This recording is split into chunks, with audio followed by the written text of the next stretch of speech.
17세기 중엽, 동아시아의 작은 나라 한반도에서 한 음악이 완성된다.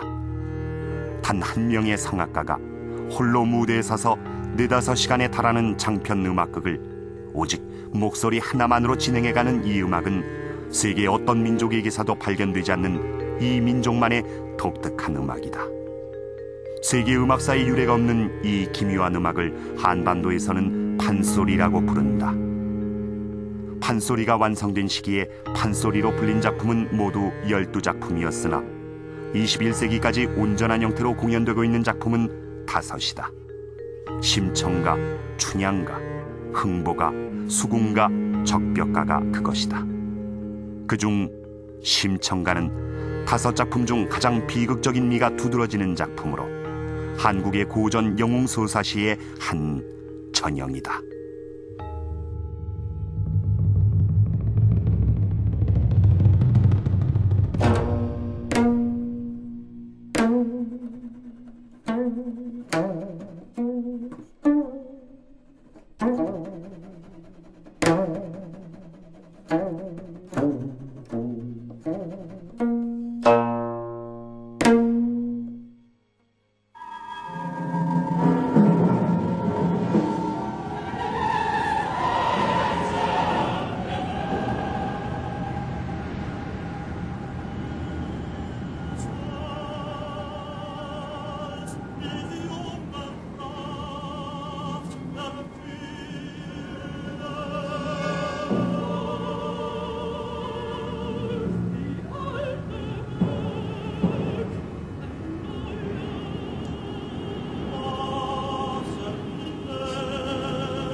(20세기) 작곡가는 심청에게 명령한다.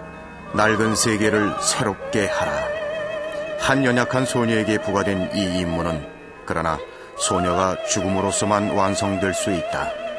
세계는 결코 저절로 새로워지지 않는다. 죽음을 이겨낸 자가 탄생할 때에만 세계는 새로워진다. 소녀가 죽음으로 간다. 물결을 살펴보니 원해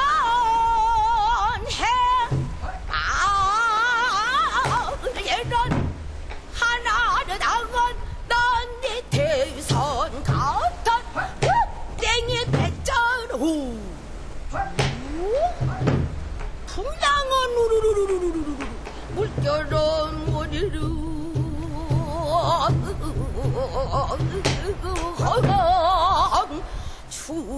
출렁듯 자 배짠을 탕탕 와르르르르르 신창이거든 바람 맞은 사람처럼 이리 비틀 저리 비틀 뱀머리로 부르르르르르르르르 아이고 하느님 명제아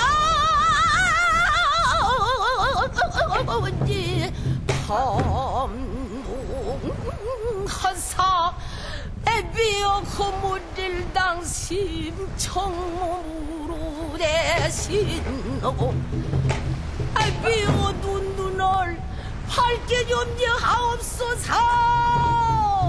기라이기 딱 소격으로 떴다 우리가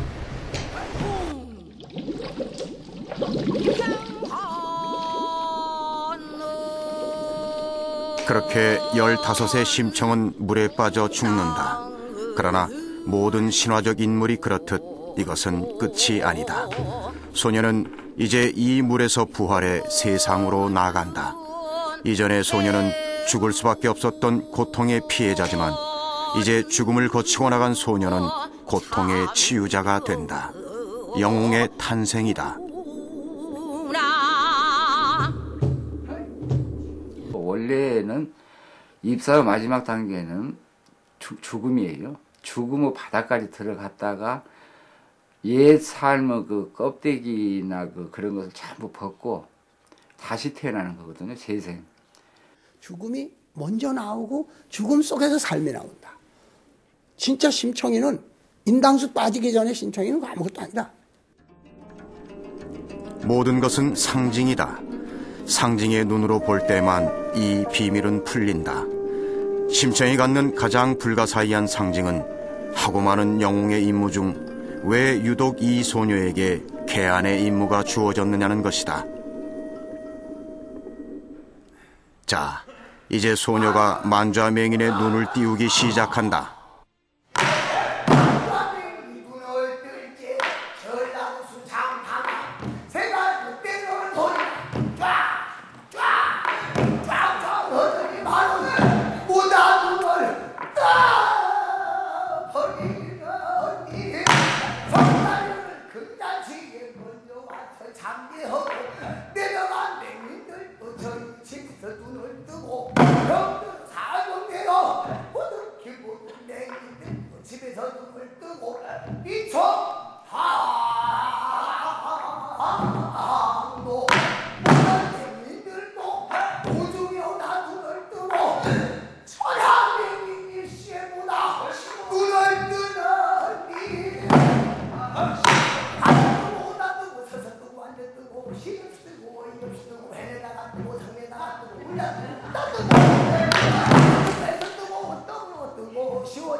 눈을 끈적거려보다 뜨고 눈을 부벼보다 뜨고 시어 유소라고 눈먼 김태문 일시보다 눈을 떠서 광명천지가 되어온다. 개안이라고 하는 것은 저건 깨달음입니다. 세상을 비로소 보는 겁니다. 광명을 되찾는 일입니다. 아, 내가 여태까지 그것도 못 봤구나. 내가 바보였구나. 천치였구나. 저것도 못 봤구나. 그러다가 눈 뜬다 말은 깨달음을 얻는 뜻이니까요. 그러고 보면 심학교의 눈이라는 게 대단한 거죠. 공양미 물질로 따져도 공양미 300석이고 인명으로 따지면 하나밖에 없는 자기 딸이요. 그게 우리 눈이요. 그게 빛이요. 이렇게 빛이라는 것은 소중한 거다. 그 빛을 다른 말로 고치면 지혜, 지성, 밝음이니까 희망, 판단력. 결국 그 현대 소설에서도 그 눈이 감겼다는 것은 세계가 이렇게 격리된 것이고 세계가 가로막힌 것 아니겠어요? 그런데 그 자기 아버지 그 눈이 먼 아버지 세계라는 것은 이제 정지된 삶이죠. 그런 것을 표현한 것 같고 표현할 수 있다고 생각이 들고 그 세계를 다시 열어주는 그 춘향이 심청의 역할은 결국은 어떤 삶의 문을 열어주는 이제 윤희상. 그에게서 심청의 상징은 더 확장된다. 그는 심청을 20세기의 눈으로 해석했다. 모든 고전은 해석되기 위해 존재하는 것. 윤희상은 이 오페라에서 본다는 것의 의미를 현대 문명이 사로잡힌 미몽에서 구원되는 것에 비유했다.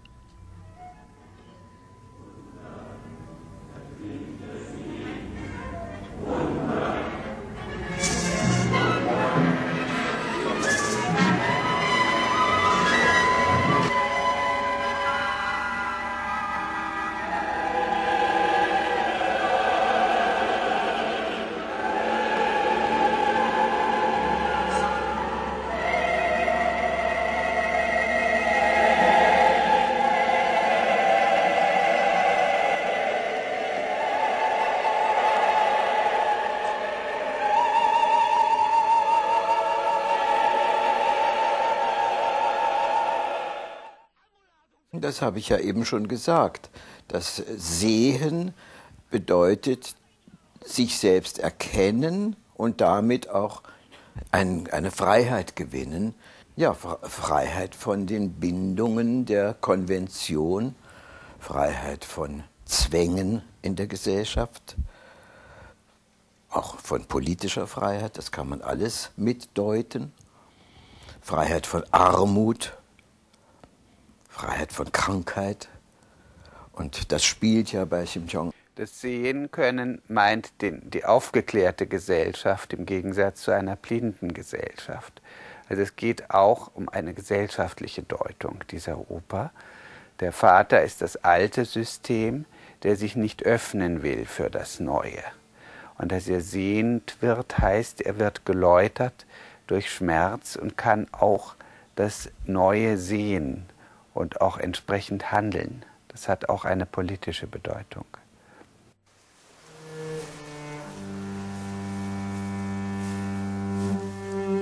여기 한 소녀가 있다. 400여 년 전에 우리 곁으로 왔던 소녀. 아주 오랫동안 우리는 그 소녀를 그저 효도의 화신쯤으로 여겼다. 그러나 소녀는 한 개인의 효녀가 되기 위해 온 게 아니었다.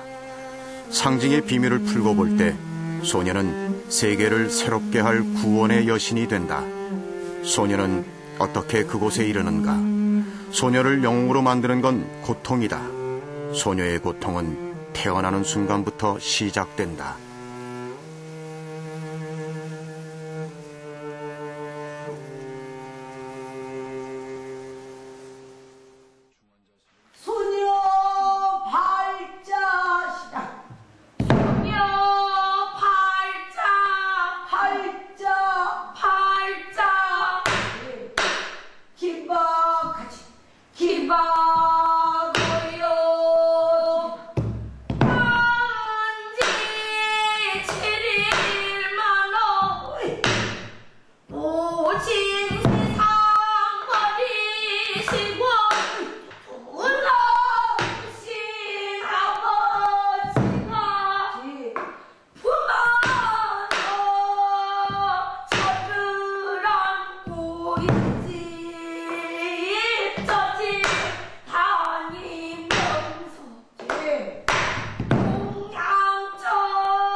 젖동량으로 자란 소녀는 이제 밥동량을 해 부친을 공양한다. 67된 어린 소녀가 밥을 얻어 눈먼 아비를 공양하는 상황. 그러나 심청가 안에서 이 대목은 전혀 고통스럽지 않다. 젖은 늘 풍부하고 밥은 늘 푸짐하다. 슬픔이 깊지만 그 슬픔에는 원망이 끼어들 여지가 없다.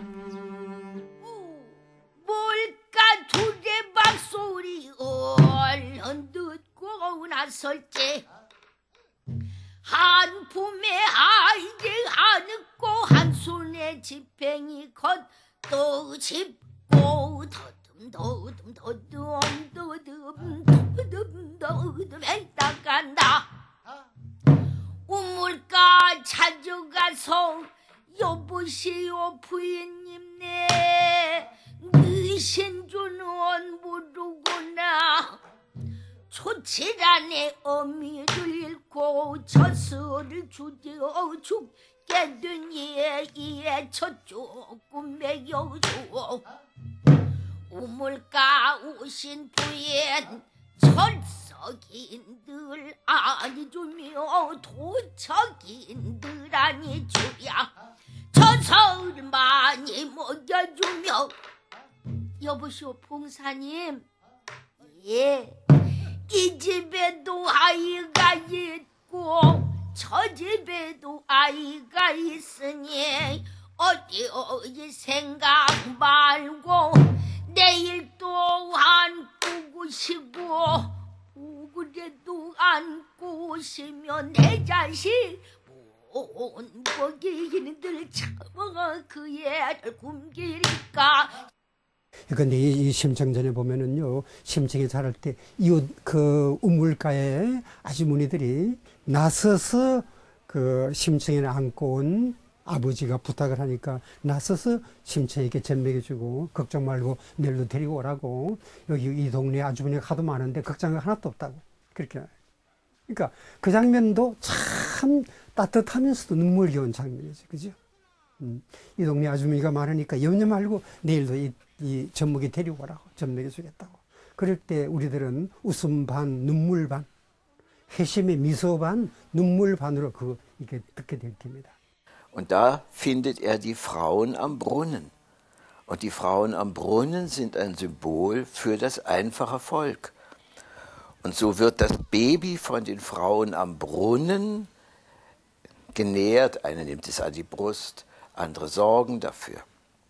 Und das ist eine ganz tiefe Symbolik, dass dieses Volk mit Einfluss nimmt auf die Geschichte. 심청을 고통스럽게 하는 건 가난이 아니다. 심청가는 초반부터 그 가난의 고통을 해결해 버렸다. 대신 거기에 좀 더 본질적인 고통을 앉혀놓는다. 죽은 어미는 되살아날 수 없고 눈먼 아비는 눈을 뜰 수 없다. 이 해결할 길 없는 고통을 어떻게 하느냐가 심청이 안고 있는 진정한 주제다.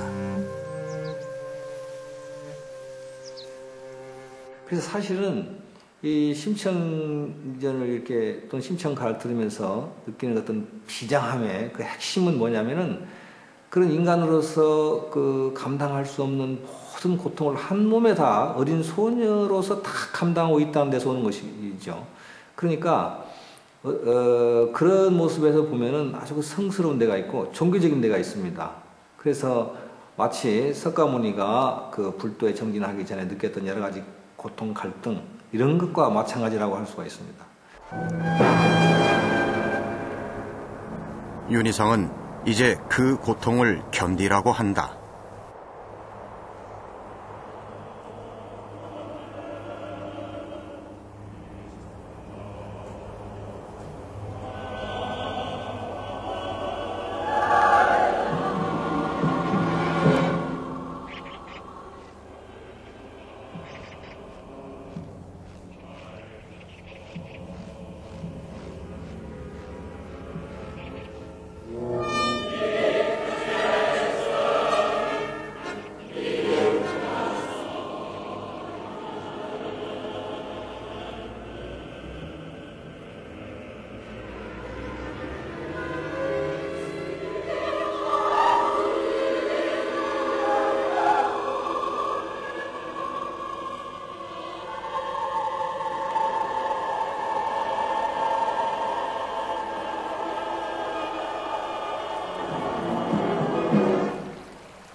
산보를 할 줄 아니 하물며 사람치고 미물만 못하니까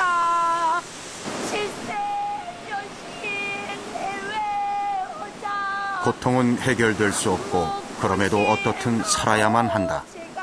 여기에서 심청이 살아 삶을 견뎌야만 하는 가장 큰 이유로 등장하는 게 바로 효다.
자식의 덕행, 그 효를 단지 교훈적인 가치로 읽을 때 얘기는 시시해진다.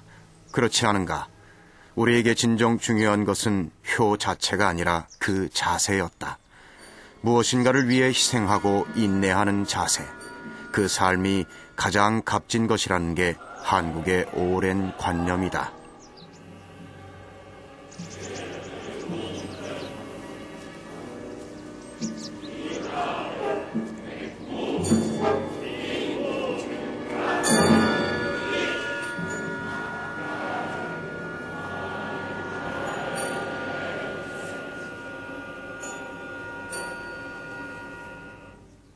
우리나라에는 엄격한 의미에서 서양에서 말하는 비극이 없습니다. 말하자면은 그 자기 아버지를 죽이고 멋모르고 자기 어머니하고 결혼을 하는 오이디푸스 신화 같은 거. 그래서 뭐 헤겔 뭐 이런 분들도 그런 얘기를 하고 있습니다만은 이 동양권에는 서구적 의미의 비극이 없어요.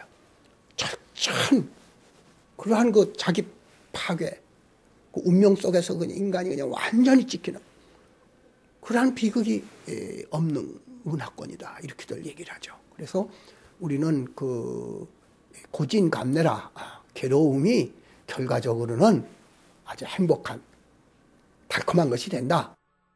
심청이가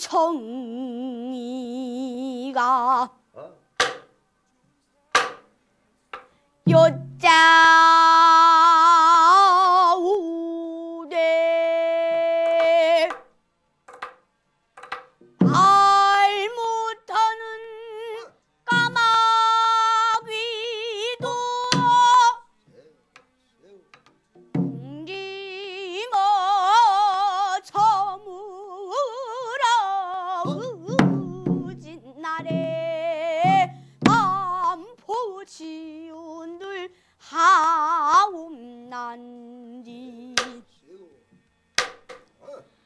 하물며 사람이야 일나무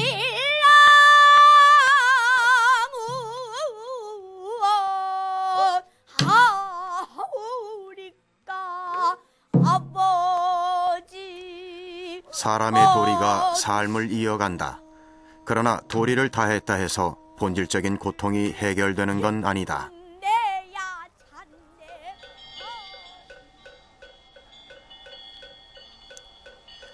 어느 날 심청에게 계시가 떨어진다. 부처에게 300석을 바치면 아비의 눈을 뜰 수 있다. 일상의 힘으로는 결코 가능하지 않은 그 불가능한 꿈을 심청은 움켜져 버린다. 얘기는 여기서부터가 진짜다. 우연히 어떠한 메시지를 받는다. 어떠한 계시를 받는다. 또는 임무를 받는다. 그러면 그 심청에 있어서 고향미상백설이라는 거는 타스크라고 그래서 어느 날 갑작스레 너는 어디에 가서 뭐 해라 하는 그 메시지를 받는 거죠. 너는 이런 고생을 해라. 어디에 너는 가서 수련을 해라. 이렇게 그 돌연히 어느 날 갑작스레 자기에게 떨어지는 타스크, 과업이라고 그러죠. 이 과업에 하나인 거죠. 그래서 그의 고향미 삼백석이든 아니든 과업을 받았다. 이게 중요한 거죠.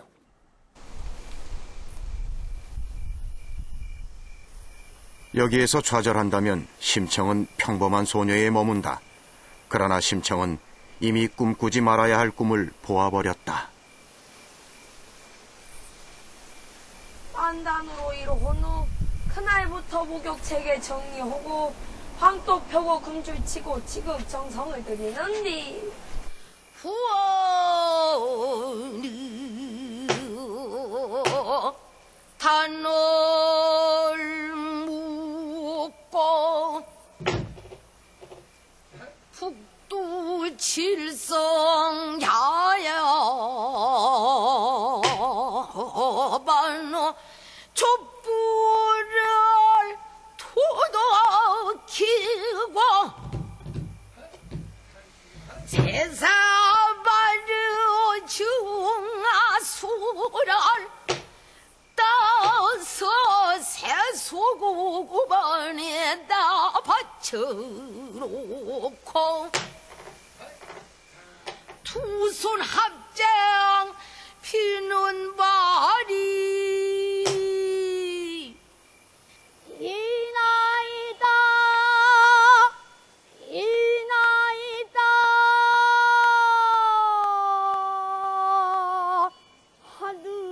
하느님 전 비나이다 부자생 수경애비 이십에 안뱅후여 시무를 못하니 아비한무런 심청문무로 대신하고 붙인 눈을 밝기 점지하옵소서. 명천이 감동허사 공양미 삼백수고를 시급하여 주옵소서. 이렇듯 빌어갈제 하루난 동네 요란이 외는 소리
verkaufe ich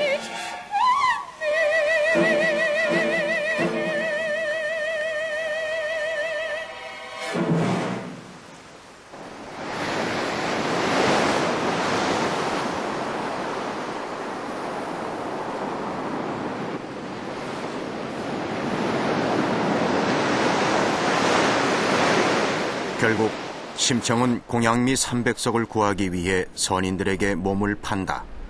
심청가는 이 부분에서 또 한 번 복잡한 상징을 감춰놓는다. 후에 사정을 한 장승상 댁 부인이 300석을 주겠다고 하지만 심청은 그것을 거부한다. 왜 심청은 굳이 죽음을 선택하는가? 여기에 독특한 한국적 가치가 숨어 있다. 바로 희생에 대한 관념이다. 희생이 있을 때에만 의미를 갖는다는 믿음, 그것은 곧 버림이다. 자기를 버린다는 건 곧 투신이며 그때에만 그가 꾸는 꿈은 자격을 갖는다.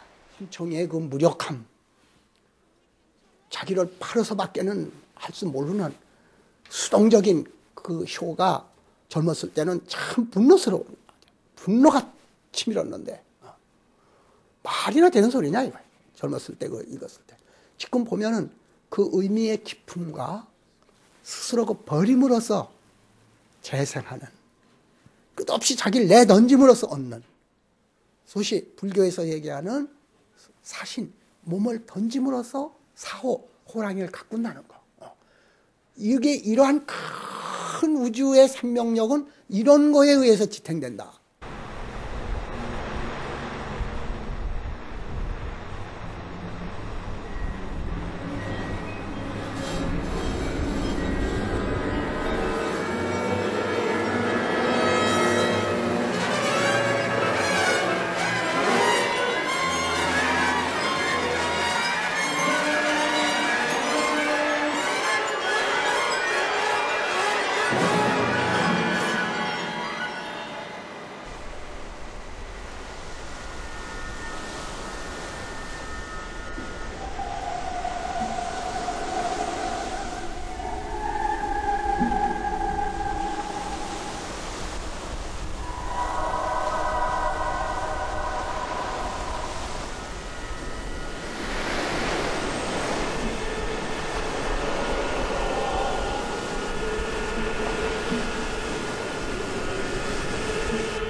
남기 위한 희생, 지속하기 위한 소멸, 살기 위한 떠남. 심청은 이제 그 길을 간다. 심청이 바다로 가는 이 대목은 심청가의 눈으로 불리며 가장 절정에 달한 유장한 비장미를 유감없이 보여준다.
햇빛 주고 칼매기나 헌교 안을 쏜다 그라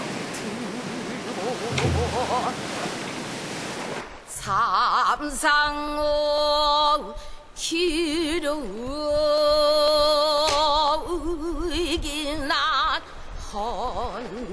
헌수로만 돌아든다.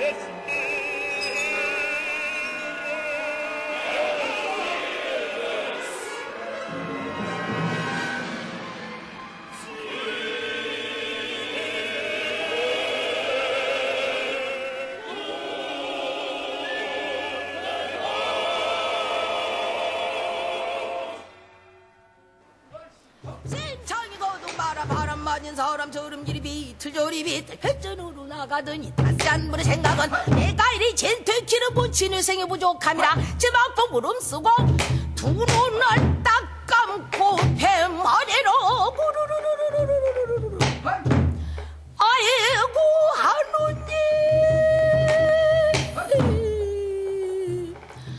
명제언지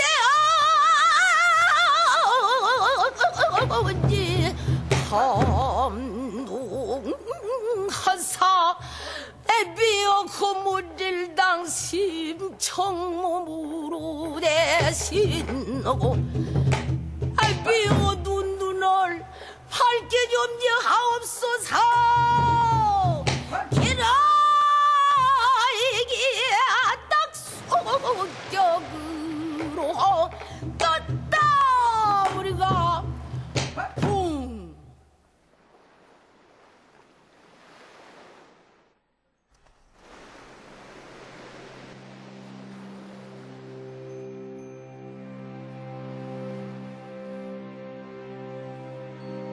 심청은 그렇게 사라진다. 자, 다시 기억하자. 모든 것은 상징이다. 상징의 눈으로 볼 때만 신화적 고전은 내밀한 속사를 보여준다. 심청은 죽었으나 죽지 않았다. 이제 심청이 도착한 곳은 용궁이라는 가상의 공간이다. 용궁. 용궁은 무엇인가? 죽음도 없고 고통도 없는 유토피아의 세계. 한국에서 용궁은 현실의 유한함과 부조리에 대비되는 공간이다. 그곳은 옳고 지상은 그르다. 그런 지상은 구원받아야만 한다. 역사의 고비마다 등장하는 한국적 영웅들의 대부분은 모두 그 용궁에서 온다. 심청은 바다에 던져져서 용궁으로 가는데 그 용궁이라고 하는 것은 우리들의 또 다른 정토고 극락이고 또 이상적인 피안의 세계입니다. 한국 신화에서는 수직으로는 하늘 위에 그런 이상적인 세계가 있었고 또 한편으로는 바다의 수평선 저 끝에 또 피안의 세계가 있었습니다. 근데 가락국기에서는 그 수로왕의 왕비인 허비가 바다 넘어서 오니까요. 아니면 탈에도 신라 제2대왕, 3대왕 탈에도 바다 넘어서 오게 됩니다. 그러면 그건 대단히 중요한 일입니다. 하늘 위도 우리들의 이상적인 피안이었지만 바다 저 너머도 이상적인 피안이었다는 것도. 유토피아라는 개념은 아무 시대나 만들어지는 게 아니다. 현실에 이것만이 전부는 아닐 거라는, 세상에는 좀 더 다른 가치가 있을 거라는 것을 믿을 줄 아는 세대만이 오직 유토피아를 만든다. 심청을 탄생시킨 세대는 그것을 믿었다. 그리고 좀 더 다른 새로운 가치에 대한 꿈을 거기에 실었다.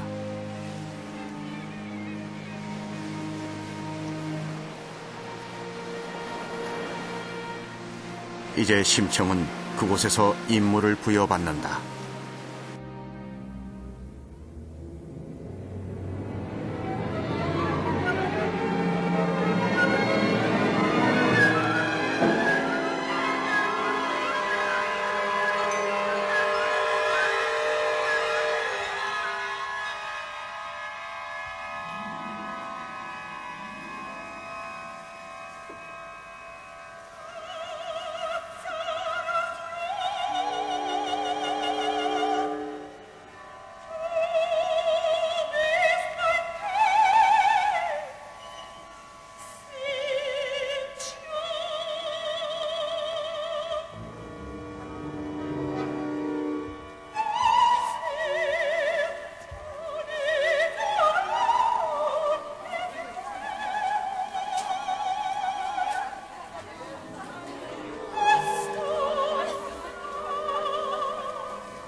그 근처에 사는 아주 흉악한 현실을 구원할 메시아는 예정돼 있고 머지않아 그는 현실로 올 것이다. 심청가는 이제 한바탕 유희마당이 된다. 이때부터 이야기는 우스꽝스러운 뺑파가 주도해 간다. 같은 것이었다. 생긴 모양 볼짝시면 말총 같은 머리털은 하늘을 가르치고 대박이마의 회눈썹과 꼬먹는 주먹코요 내주버 송거턱에 입은 크고 입술도 또 은개문을 열어놓은 듯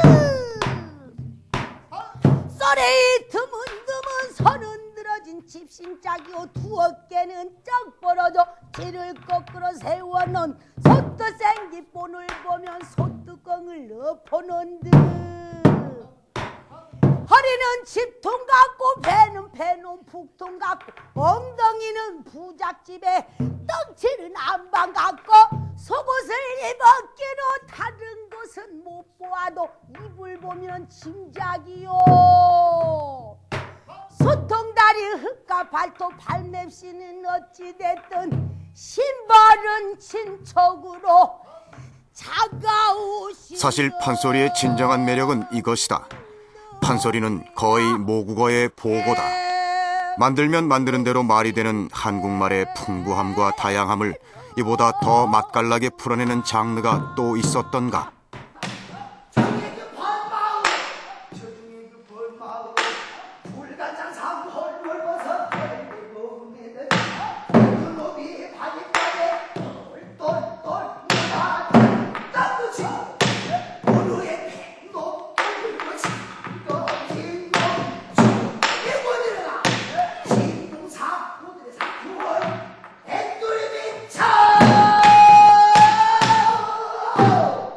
바람이 불면 바람이 우르르르 이렇게 불고 하는 그런 참 의태식의 표현도 있긴 하지만 그거 아니라도 우리말을 가장 우리말 방식으로 정확하게 발음하고 또 그 표현에 걸맞게 소리를 처리해서 내용을 표현한다. 우리나라 명창들을 보면 사실은 혼자서 그냥 서양 벨칸토 발성처럼 똑같은 비슷한 소리 가지고 피아노 무슨 피아니시모 폴테시모 이런 식이 아니라 이것은 색깔 자체가 소리가 확 변하면서 그 내용을 표현하거든요. 슬플 때는 정말 토리언님 하고 하는데 그건 목소리만 들어도 저건 슬픈 내용이다 금방 알아요. 또 야 이놈 흥보야 하고 놀보가 흥보 부를 때는 곡 쪼고 뭐고 가사가 하나도 몰라도 그 소리만으로도 알 수 있잖아요. 밤이면은 마을 돌고 낮이면은 낮잠 자고 쌀 퍼주고 떡 싸먹고 벼 퍼주고 엿 싸먹고 의복 잡혀 술 먹기와 빈담배 때 손에 들고 오고 가는 행인들께 담배 달라 힐라너게 머슴 잡고 거린 양의 젊은 중놈 유인하기 통인 걸어서 욕설하고 초군들과 싸움하고 여자 보면 내외하고 남자 보면 빵끝 웃고 코 큰 총각 술 사주기 잠자면서 인갈개와 배 끓고 발목 떨고 한밤중에 우두 물고 이불 속서 방귀 뀌기 삐죽하면 빼죽하고 빼죽하면 삐죽하고 힐끗하면 헬끗하고 헬끗하면 힐끗하고 술 퍼먹고 활딱 벗고 정잠 있어 낮잠 자기 나무대 왜 잠자는데 가만 들어가서 봉창문에다 입을 대고 불이야 웬가닥정 다겸허여 이 천국을 모두 다 빨아먹은 전후에는 2-3일 먹을 양식만 남겨두고 도망할 작정으로 5-6월 가마귀 곤수박 파먹듯 밤낮 없이 파먹는구나.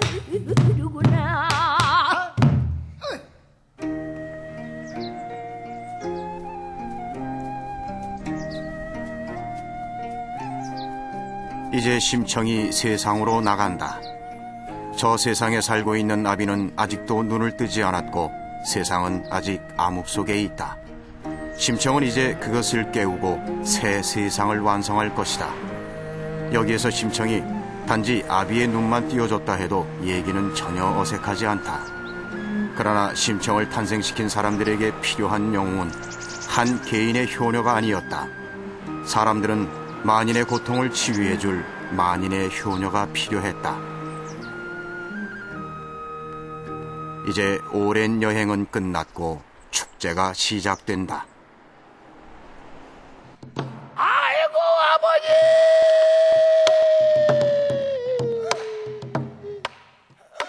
여태는 널 못 드셨소. 인당도 풍랑중에 빠져 죽던 청이가 살아서 여기 왔소. 어서 눈을 떠서 소녀를 보옵소서.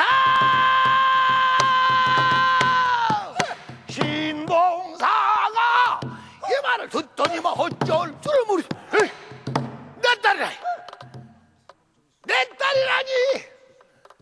내가 죽어 서고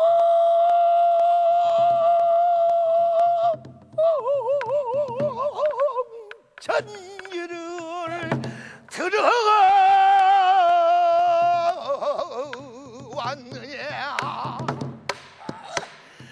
내가 지금 꿈을 꾸느냐. 이거 잔말이냐. 죽고 없는 딸 심청 여기가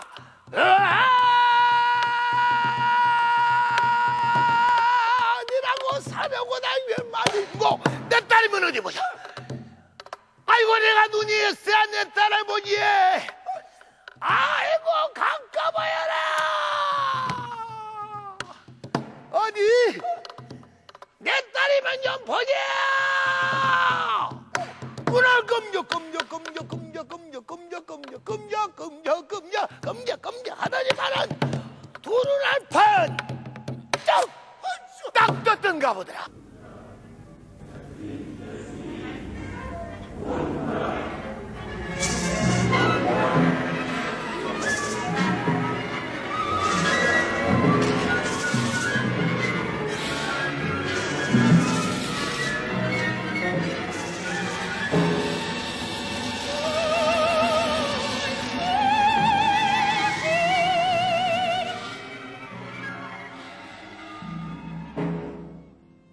만자맹이니 눈을 뜬다. 전라도 순창사명 새갈 못 뛰는 소리로 짝짝짝. 이것이 눈 떨어지는 소리네. 짝짝하더니만은 일시에 눈을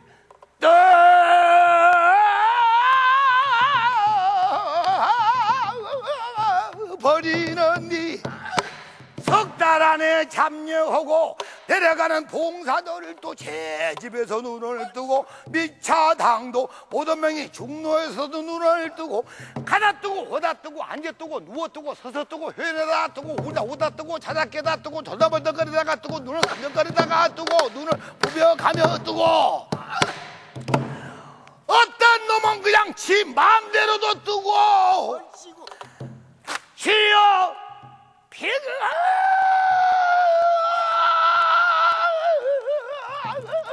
주소까지 일시에 눈을 떠서 광명 천기가 되었구나.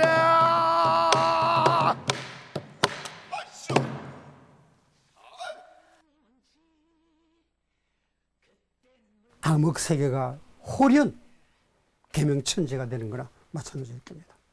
그런 점에서 그 중세계적인 그 봉건 제도의 어둠이라 그럴까요? 그런 것을 환하게 뚫는 것을 이 작품이 꿈꾸고 있었다고 그래도 지나치면 않겠습니다 아마. 구원의 여성으로서의 의미가 있습니다. 그러니까 자기의 모든 목숨을 바쳐가지고 그 아버지라든지 또 기타 여러 불행했던 사람들, 그러니까 조선시대로 치면 가장 불행한 사람이라는 게 장님들이라고 할 수 있는데요. 그런 불행을 대표하는 성격으로서 장님이 그려지죠. 그런 장님들을 전부 구원해주는 그 구원의 여성으로서의 심청의 인간성이 그려져 있다고 볼 수 있습니다. 관세음보살이고 또 아마 기독교식으로 말하면 마리아일지도 모르고요. 그런 점에서는 심청이라는 여성은 만 사람의 어머니입니다. 이것은 그 아버지까지 포함한. 그러니까 중세기 우리들이 여성에게 뭘 구했는가를, 어머니에게 뭘 바라봤던가를, 실제로 또 우리 어머니들이 그렇게 뭘 해오셨던가를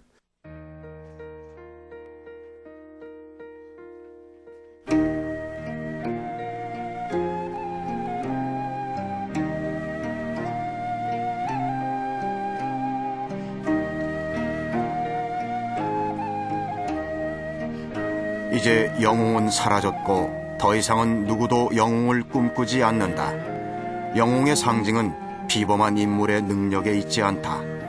영웅담에서 읽어내야 할 영웅의 진정한 상징은 누가 됐건 와주기를 기다리는 그 기다림에 있다. 그것은 지금 여기가 아닌 다른 곳을 바라본다는 것이고 지금을 의심한다는 것이다. 세상은 행복한가? 세상은 지금 옳은가? 그 부정과 의심 속에서만 영웅은 탄생한다. 구원은 꿈꾸는 자에게만 오는 것, 영웅도 기다리는 자가 있을 때에만 허락된다.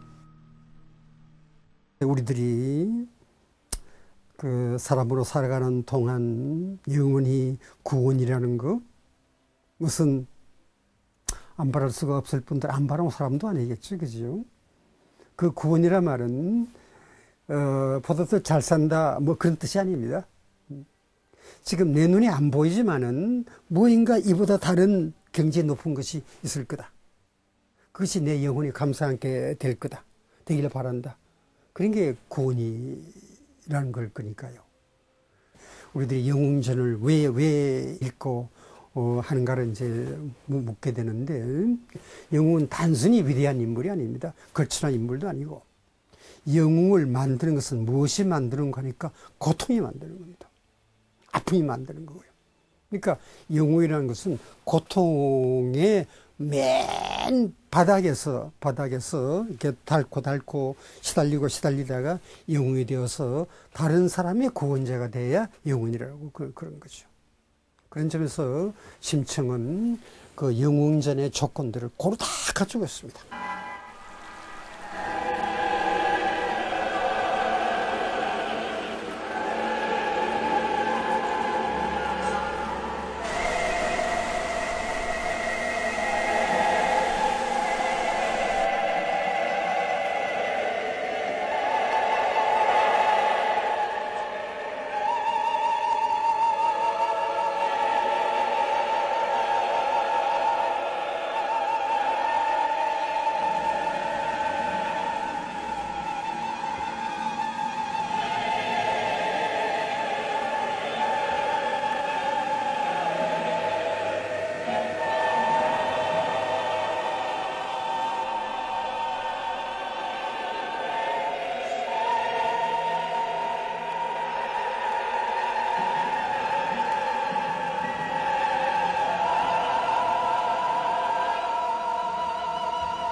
가거라 이가 가도 여름이 400여 년 전 한 소리가 완성됐다. 우리는 그것을 판소리라고 부른다. 판은 모이는 것이다. 이 판 안에 한 시대가 완성시킨 문학과 음악과 한 시대가 길어올린 꿈과 정신이 모두 들어있다. 그래서 판소리다. 나는 오진 목숨이 죽지도 않고 이 지경이 웬일이란 말이냐. 나를 데려가거라. 나를 데려가거라. 살기도 나는 귀찮고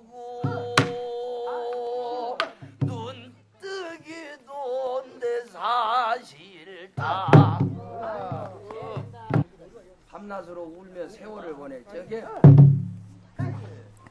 고통을 드러내는 마당, 구원의 약속을 만들어가는 마당. 그 판 안에 한 시대가 있고 한 민족이 있다. 고전은 해석되기 위해 존재하는 것. 이 판 안에 해석되어야 할 수많은 고전이 잠들어 있다. 자, 누가 그것을 길어 올릴 것인가? 판은 넓고 깊어 아직도 광대하다.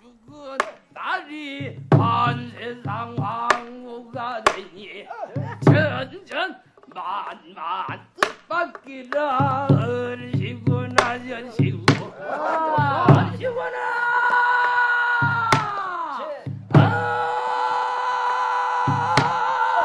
얼씨구 전씨구 지화자 전대한 시구나 전씨구